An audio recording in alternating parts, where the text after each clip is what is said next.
Hello, so today is September 6th, which is Labor Day weekend, and today I'm going to do quite a lot of things today. So last week on August 30th, I fertilized a bunch of all of my plants. I bought some fruit tree fertilizer and I sprinkled it in all their containers, just put like a little teaspoon amount in each of the containers. Also this week we did get some rain. We got about 1.25 inches. Also, in addition to that, it's actually getting a little bit cooler. So right now it's not as blazing hot. As you can tell by all the sounds around me, everything's growing again. And I will say, compared to last week when I fertilized, a lot of stuff has grown, I have noticed already. And a lot of it is the roselle hibiscus, the pineapples, as well as the soursop. So quite a few plants grew already a week after I transplanted, and there's also some new growth on Tammy and the other plants. So that's a awesome sign. It's been a long time since I really fertilized them, and this time it's a good fertilizer, so it'll definitely benefit them better. Another thing that I'm going to do is continue to make self-wicking buckets out of my larger plants. I am going to try to transplant Tamarinds and indica now that they are officially 2 years old. So they definitely could use some wiggle room, and I also want to try to make those self-wicking, self-watering too. And I'm also going to transplant quite a few plants, make them self-watering in some way. Put a pipe in there so that I can water directly in that container.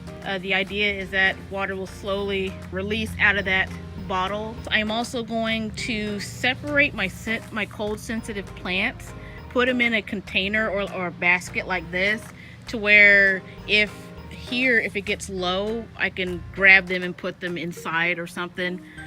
That's the roselle hibiscus, the soursops, those two for sure. It's getting cold, but not cold enough to get the greenhouse out. I'm still trying to figure out where to put the greenhouse. I'm not going to put it the same place as last year. I want to get a lot more sun than it did last year. So yeah, a lot of things planned for this weekend. I'm also going to take photos of everybody just to show how everybody's growing. So yep, definitely going to start doing them now and getting these guys ready to grow for next few weeks before they go in the greenhouse.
Hello, so I'm going to take a quick look at my 5 tamarind plants. The first one right here is Tam number 1, and it'll be 2 years old on September 30th. Then we have Tam number 2. This one has definitely gotten bigger. It too will be 2 years old on September 30th. And then we have Indica, nice and tall. And it does have a set of parallel branches. That's how you can tell that's her. Then we have Tamarinds, this tall one right here. And Tamarinds and Indica are 2 years old as of September 2nd. And last we have Tammy, this big tree right here, and Tammy is 5.5 years old. So these are now my 5 tamarinds with self-wicking, self-watering containers.